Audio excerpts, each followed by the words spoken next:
ஒரு நாளைக்கு ஒரு முறை விளக்கு ஏத்தி வச்சுட்டு, முருகன கும்பிடுறோம் அப்படின்னு வச்சுக்கோங்களேன். முருகா அப்படின்னு சொல்லிட்டு ஒரு 4 முறை முருகனோட நாமத்த சொல்லிட்டாலே, நான் முருக பக்தைன்னு முடிவு பண்ணிக்கிறாங்க. சஷ்டிக்கு ஒரு நாள் விரதம் இருக்கிறாங்க அப்படின்னாலே முருக பக்தை.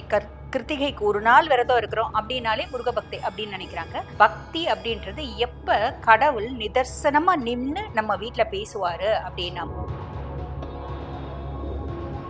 வீட்ல காசு, பணம், வசதி எல்லாமே நிறைஞ்சு இருக்குது அப்படின்னாலும், நம்ம மனசு சந்தோஷமா இருந்துச்சுன்னா, நம்ம வாழ்க்கை நல்லா இருக்கும். இல்லைங்களா? எந்த கடவுள நம்ம வழிபாடு பண்றோமோ, அதீதமா வழிபாடு பண்றோம் அப்படின்னா, அந்த கடவுளே கனவுல வருவார். இதுல நெறைய பேருக்கு சந்தேகம் வரும். பல்லின்னும் போது வெள்ள பல்லியாம்மா, கருப்பு பல்லியாம்மா, குட்டி பல்லியாம்மா, இல்ல ராஜ பல்லியாம்மா, இல்ல மர பல்லியாம்மான்லாம் கேட்பாங்க. எந்த பல்லியா இருந்தாலும் நம்ம ஒரு விஷயம் கேட்கும்போது, அது வந்து கத்துது அப்படின்னாமா அது வாக்கு குடுக்குது அப்படின்னு அர்த்தம். இப்போ உங்களுக்கு ஒரு கேள்வி தோணணும் இல்லைங்களா?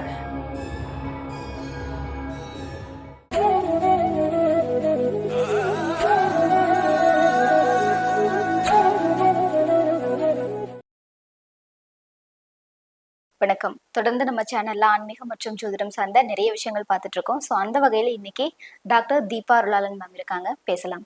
வணக்கம் மேம். வணக்கம்மா. நல்லா இருக்கீங்களா மேம்? நல்லா இருக்கேம்மா. நீங்க எப்படி இருக்கீங்க? நல்லா இருக்கேன் மேம். ஸோ பொதுவா எல்லார் வீட்லயும் வந்துட்டு லக்ஷ்மி கடாட்சம் நிறைஞ்சிருக்கணும் அப்படின்னு சொல்லிட்டு சொல்லுவாங்க. இன்னும் ஒரு சிலர் நம்ம வீட்ல தெய்வ நடமாட்டம் இருக்கு அப்படின்லாம் சொல்லுவாங்க. ஸோ அதை உணர்றதுக்கு ஏதாவது அறிகுறிகள் அப்படின்னு இருக்கா? கண்டிப்பாம்மா, கண்டிப்பா. பொதுவா வந்து பாத்தீங்கன்னா, நம்ம வீட்ல கெட்டது இருக்கு அப்டின்னாலும் நம்ம குலதெய்வம் காமிச்சு குடுத்துரும். நல்லது இருக்கு அப்டின்னாலும் நம்ம குலதெய்வம் காமிச்சு குடுத்துரும். அது அந்த நல்லது, நல்ல சக்தி அப்டின்றது குலதெய்வத்தினோட பெரிய சக்தியா இருந்தாலும் பரவால்ல, சிறு சக்தியா இருந்தாலும் பரவால்ல, குலதெய்வம் காமிச்சு குடுத்துரும். அதுக்கும் மேல நம்ம எந்த பகவான வழிபாடு பண்றோம். இப்போ உதாரணத்துக்கு நீங்க முருகன வழிபாடு பண்றீங்க அப்டின்னா, முருகன் நிதர்சனமா உங்க வீட்ல இருக்கான் அப்டின்றது சுயம் முருகனே காமிச்சு குடுத்துருவாமா. புரியுதுங்களா? அதுக்கு வந்து பாருங்க, சில பல அறிகுறிகள் நீங்க கேட்ட மாரி இருக்க தான் செய்யுது. மொத விஷயமா வீட்ல நம்ம இறை வழிபாடு டெய்லி செய்றோம். இப்ப நெறைய பேர் என்ன நெனைக்கிறாங்கம்மா, ஒரு நாளைக்கு ஒரு முறை விளக்கு ஏத்தி வச்சுட்டு, முருகன கும்பிடுறோம் அப்படின்னு வச்சுக்கோங்களேன். முருகா அப்படின்னு சொல்லிட்டு ஒரு 4 முறை முருகனோட நாமத்த சொல்லிட்டாலே, நான் முருக பக்தைன்னு முடிவு பண்ணிக்கிறாங்க. இல்லையா? அதுக்கும் மேல சஷ்டிக்கு ஒரு நாள் விரதம் இருக்கிறாங்க அப்படின்னாலே முருக பக்தை. கிருத்திகைக்கு ஒரு நாள் விரதம் இருக்கிறோம் அப்படின்னாலே முருக பக்தை அப்படின்னு நினைக்கிறாங்க. பக்தி அப்படின்றது எப்ப கடவுள் நிதர்சனமா நின்னு நம்ம வீட்ல பேசுவாரு அப்படின்னாமா, நம்மளோட இறை வழிபாடு அதீதமா இருக்கணும். இப்ப நான் முருகன கும்பிடுறேன். தினம்தோறும் முருகனுக்காக ஒரு திருப்புகழ் நான் பாராயணம் பண்றேன். ஆத்மார்த்தமா உட்காரும் போதும், எந்திரிக்கும் போதும் முருகா, முருகா, முருகான்னு சொல்லி எந்திரிக்கிறேன். நான் முருகா, முருகா, முருகான்னு சொல்லி எந்திரிக்கலனாலும், என் மனசுல முருகன் நீக்கமற நிறைஞ்சிருக்கான் அப்படின்னாலே போதுமானது. மனசுல எப்பயுமே முருகனோட நெனப்பு இருக்கு அப்படின்னா, முருகனோட கடாட்சம் வீட்ல நின்னு பேசுமாம். அது ஒரு வார்த்தை சொல்லுவாங்க. "மூவுலகம் பூஜிக்கும் முருகன் அருள் முன்னிற்கும்." முருக பக்தர்களுக்கு இடைவிடாது முருகன நெனச்சிட்டு இருந்தா போதும். நம்ம பெருசா நெறைய நியமங்கள் வச்சு பல பூஜைகள், யாகங்கள் இதெல்லாம் செய்யணுன்ற அவசியம் இல்ல. என் மனசு முருகன் காலடியில இருக்கு. முருகனோட நெனப்பிலேயே இருக்கு. சதா சர்வ காலமும் எனக்கு ஞாபகம் முருகன பத்தி தான். அப்படின்னா அந்த வீட்ல முருகனோட கடாட்சம் பரிபூர்ணமா இருக்கும். இப்ப இந்த மாரி பரமேஸ்வரன வழிபாடு பண்றோம் அப்படின்னாலும், அந்த மாரி ஆத்மார்த்தமா வழிபாடு பண்ணணும். அம்பிகைய வழிபாடு பண்றோம் அப்படின்னாலும், ஆத்மார்த்தமா வழிபாடு பண்றோம். சரி, உதாரணத்துக்கு இப்ப நம்ம ஒரு கடவுள வழிபாடு பண்றோம். முருகன்னே வச்சுப்போம். முருகன நீங்க இப்ப இடைவிடாது மனசுல நெனச்சுட்டு இருக்கீங்க. முருகன் பால் அதீத பக்தி உங்களுக்கு இருக்கு. அப்ப வீட்ல என்னென்ன மாரி அறிகுறிகள் இருக்கும் அப்படின்னாமா, விஷயம் நம்ம வீட்ல எப்பயுமே ஒரு மனமகிழ்ச்சி அப்படின்றது இருக்கும்மா. இப்ப நம்மளுக்கு வந்து பாருங்க, பெரிய கோடீஸ்வரங்களா இருப்பாங்க. இப்ப கூட சமீபத்துல ஒரு பெரிய நகைக்கடை அதிபர். அவரு வந்து சூசைட் பண்ணிக்கினாரு. தற்கொலை செஞ்சுக்கினாரு. இதுக்கெல்லாம் வந்து காரணம் பல இருக்கலாம். பலவிதமான காரணமும் இருக்கலாம். ஸ்பிரிச்சுவல் ரீசன்ஸும் இருக்கதாம்மா செய்யுது. வீட்ல காசு, பணம், வசதி எல்லாமே நிறைஞ்சு இருக்குது அப்படின்னாலும், நம்ம மனசு சந்தோஷமா இருந்துச்சுன்னா, நம்ம வாழ்க்கை நல்லா இருக்கும். இல்லைங்களா? இப்ப ஒரு சில பக்தர்கள் வந்து பாருங்கம்மா, சீதை மாதிரி இருப்பாங்க. இப்ப சீதைய பத்தி சொல்லணும் அப்படின்னா, சீதை 24 மணி நேரம் பகவான வழிபட மாட்டாளாம். அம்பிகையும் ஈசன தான் வழிபாடு பண்ணுவா. ஒரு நாளைக்கு அந்த பூஜைக்குன்னு உகந்த ஒரு 1/4 மணி நேரம் இருக்கு அப்படின்னா, அந்த 1/4 மணி நேரத்துல ஆத்மார்த்தமா அம்பிகைய வழிபாடு பண்ணுவாளாம். புரியுதுங்களா? பக்தி பலவிதம். அதுல சீதை மாதிரி அந்த நேரத்துல அந்த வேலையை நான் திவ்யமா செய்யறேன் அப்படின்னா கூட அதனோட பலன் அப்படின்றது கிடைச்சிடும். இப்ப வீட்ல நம்ம இடைவிடாது வழிபாடு பண்றோம், இல்ல கொஞ்ச நேரமே வழிபாடு பண்றோம், ஆத்மார்த்தமா வழிபாடு பண்றோம் அப்படின்னாம விஷயம் நம்ம வீட்ல பெரிய பெரிய பிரச்சனைகள் அப்படின்றது இருக்காது.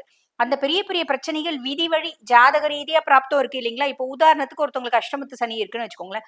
அஷ்டமத்து சனியில அவர் அஷ்டமத்து சனிக்கான வேலையை செய்ய தானே செய்வார். கெடுக்கிறதுன்றத செய்ய தானே செய்வார். அந்த கெடுதல் கூட பெரிய லெவல்ல இல்லாம நம்ம இறை ஆற்றல் நம்மள காப்பாத்தும் அப்படின்றது ஒண்ணுமா. கஷ்டமோ நஷ்டமோ துக்கமோ இல்லாத மனுஷ வாழ்க்கை கிடையாது. பிரச்சனைகளும் இல்லாத மனுஷ வாழ்க்கை கிடையாது. அதுக்கும் மீறி அந்த பிரச்சனைகள் பெருசுதான். ஆனா எனக்கு சமாளிக்க முடிஞ்சுச்சு. எனக்கு என்னவோ அந்த நேரத்துல அந்த க்ஷணம் அந்த தெளிவு கிடைச்சுச்சு அப்படின்னு சிலர் யோசிக்கிறாங்க பாத்தீங்களா? அது எவ்வளோ பெரிய பிரச்சனையா இருந்தாலும் நம்மளால தீர்க்க முடியுது அப்படின்னா அது கடவுளினோட அனுகிரகம் வீட்டுல இருக்கு அப்படின்னு அர்த்தம். விஷயம். 2வது விஷயம் வந்து பாருங்க, நம்ம 3 நேரம் நல்லா சமைச்சு நல்லா சந்தோஷமா சாப்பிடுவோம். சாப்பிடுற நேரம் நம்மளுக்கு ஒரு சில வீடுகள் நீங்க பார்த்திருந்தீங்களா, நம்ம சாப்பிட உட்காரும்போது பெருசா சண்டை பிடிப்பாங்க. சண்டை நிறைய ஆமா பிடிச்சி ஆமா. சாப்பாடு வந்து வேஸ்ட் பண்ணுவாங்க. சாப்பிடாம ஒருத்தவங்க வந்து பட்னியோட வயிறு காஞ்சி தூங்குவாங்க. அந்த மாதிரி வயிறு காஞ்சி தூங்குற நிலைமை வீட்டுல இருக்கவங்களுக்கு வராது. இது 2வது விஷயம்.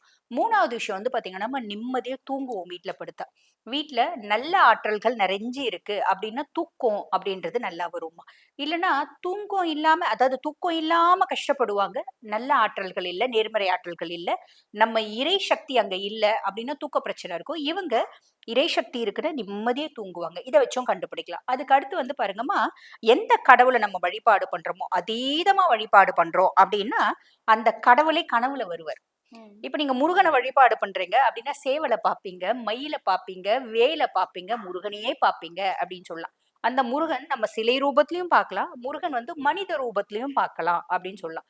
இந்த மாதிரி கனவுகள் வரும். அதுக்கும் மேல நம்ம இப்ப முருகனை நான் வந்து உதாரணத்துக்கு சொல்றேன். இப்ப கந்தகுரு கவசம் சொல்லி நான் தினம்தோறும் பாராயணம் பண்றேன். தினம்தோறும் கந்தகுரு கவசம் வந்து பாராயணம் பண்ணி முருகனுக்கு தூப தீப நைவேத்தியம் எல்லாம் செலுத்திட்டு முருகன் கிட்ட வேண்டிக்கிறேன்.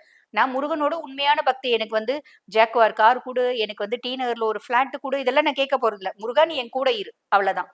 உனக்கு பார்த்து எனக்கு என்ன குடுக்கணும்னு தோணுதோ அது குடு. உண்மையான பக்தின்றது அதுதாம்மா. எனக்கு இது வேணும், அது வேணும், இத குடு, அத குடு, இந்த பிரச்சனை தீர்த்து வை, அது இல்ல உண்மையான பக்தி. எனக்கு நெறைய பிரச்சனைகள் இருக்கு. நீ பார்த்து என்ன தீர்த்து குடுக்குறியோ தீர்த்து குடு. எனக்கு நீ தீர்த்து குடுக்கல அப்டின்னா, அதுலயும் ஒரு நல்லது இருக்கு. அத தீர்த்து குடுத்தா எனக்கு ஏதோ தப்பு நடக்க போகுது. அதனால நீ தீர்த்து குடுக்கல. அப்டின்னு என் மனசு வந்து பார்த்தீங்கன்னா, சமாதானம் ஆகிக்கும். அதுதான் உண்மையான பக்தி அப்டின்லாம். சரி. இப்ப நான் வந்து முருகன வந்து வழிபாடு பண்றேன். கந்தர் அனுபூதி, கந்தர் கவசம் ஏதோ ஒண்ணு சொல்லி நான் தினந்தோறும் வழிபாடு பண்றேன். நான் வழிபாடு பண்ணும்போது விளக்கேத்தி வைக்கிறோம்லம்மா, அந்த விளக்கு இவ்ளோ பெருசு எரியுதுன்னா, நின்னு எரியும். நின்னு எரியுதுன்னா, இவ்ளோ தூரம் எரியும்.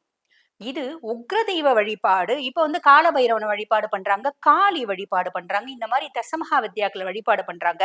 அப்டின்னும் போதுமா, அவங்க வழிபாடு வந்து அதீத தீவிரமாக தீவிரமாக விளக்கு சின்ன விளக்குல இவ்ளோ பெருசு எரியும். நின்னு அவ்ளோ ஜெகஜோதியா எரியும். சில சில கிளையண்ட்ஸ் வந்து சொல்லவே சொல்லியிருப்பாங்க, "விளக்கே முழுசும் எரிஞ்சிருச்சு மேடம்" அப்படின்னு. அந்த மாதிரி நடக்கிறதும் உண்டு. அதாவது அந்த உக்ர தெய்வத்தினோட சக்தி அந்த விளக்குல இறங்கும் அப்படிம்பாங்க. அந்த திரி வந்து சரியான அளவுல ஆமா. திரி போடலைனாலும். சரியான அளவுல போடலனாலும் ஓகேம்மா. வழிபாடு பண்ண ஆரம்பிச்சுட்டா, இவ்ளோ பெரிய விளக்கு வச்சிருக்கேன்னு வச்சுக்கோங்களேன். இதுக்கும் பதில் உங்கள மாரி நெறைய பேருக்கு சந்தேகம் வரும் இல்லைங்களா? இப்ப இவ்ளோ பெரிய அகல் விளக்கு வச்சிருக்கேன். இல்ல குபேர விளக்கு மாரி வச்சிருக்கேன்னு வச்சுக்கோங்களேன். இந்த நடுவுல வைக்கிறது இருக்கு பார்த்தீங்களா? நடுவுல திரி வச்சு ஏத்துறது. ம். அந்த மாதிரி விளக்கு. இப்ப நான் இவ்ளோ பெரிய விளக்கு வச்சிருக்கேன். இல்ல காமாட்சி அம்மன் விளக்கே வச்சிருக்கேன். ஃபுல்லா எண்ணெய் ஊத்திருக்கேன். நல்லா இவ்ளோ பெரிய திரி போட்டிருக்கேன் அப்டின்னா கூட, நான் பூஜை ஆரம்பிக்கும்போது சாதாரணமா எரியுது. பூஜை மத்தியமத்தில சாதாரணமா எரியுது. பூஜையினோட வீரியம் அதிகமாகும்போது பிரகாசமா எரியுது. அது எப்படி சாத்தியம்? அது சாத்தியம் இல்ல இல்லைங்களா? அது சாத்தியம் இல்ல. அதுதான் நின்னு எரியும் அப்டிம்பாங்க. இது வந்துமா நீங்க வந்து சின்ன பொண்ணு உங்களுக்கு தெரியல நீங்க கேட்கிறீங்க. பொதுவா வழிபாடு செய்றவங்களுக்கு கண்டிப்பா அது தெரியும். ம். இப்ப ஒருத்தவங்க அதீத வழிபாடு, மந்திர சித்தி அப்டின்னு சொல்லுவாங்கம்மா. ஒரு மந்திரத்த பொதுவா அது எந்த மந்திரமா இருந்தாலும் ஏறக்குறைய 1,4,00,000 நம்ம வந்து ஜெபிக்கும்போது, அந்த மந்திரம் நம்மளுக்கு சித்தியாக ஆரம்பிக்கும். ம். சித்தியாகும்னா, அந்த மந்திரம் நம்மளுக்கு கை குடுக்க ஆரம்பிக்கும். நம்மளோட எண்ணங்களையும், நம்மளோட ஆசைகளையும் நிறைவேற்ற ஆரம்பிக்கும் அப்டின்லாம். அந்த மாதிரி மந்திர சித்தி செய்றவங்களுக்கு, இந்த விளக்கு நின்னு எரியறது நெறைய பேர் அனுபவமே பட்டுருப்பாங்க. ம். அது சாத்வீக கடவுள் முருகன், விநாயகரா இருந்தாலும் சரி, தாந்திரீக கடவுள் தசமகா வித்யாக்களா இருந்தாலும் சரி, அதெல்லாம் வந்து பார்த்தீங்கன்னாம்மா, ரொம்ப உக்கிரமா எரியும். தசமகா வித்யாக்கள் உதாரணத்துக்கு காளி வழிபாடு அப்படின்னு இவ்ளோ பெருசு எரியறதும் உண்டு.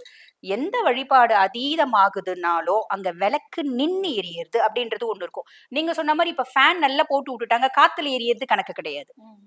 நீங்க யூசுவலான ஒரு இடத்துல உட்கார்ந்துட்டு இருக்கீங்க. விளக்க ஏத்த ஆரம்பிச்சு ஒரு 10 நிமிஷம் நீங்க வந்து மந்திரம்லாம் சொல்லி முடிச்சு, நீங்க 1/2 மணி நேரம் இல்ல வந்து பாருங்க, அன்னைக்கு 108 மந்திரம் நீங்க சொல்றீங்க, இல்ல 1008 சொல்றீங்க. அப்ப நடுவுல எரியறது தான் நின்னு எரியுது அப்படின்னு கணக்கு. சரிங்களா?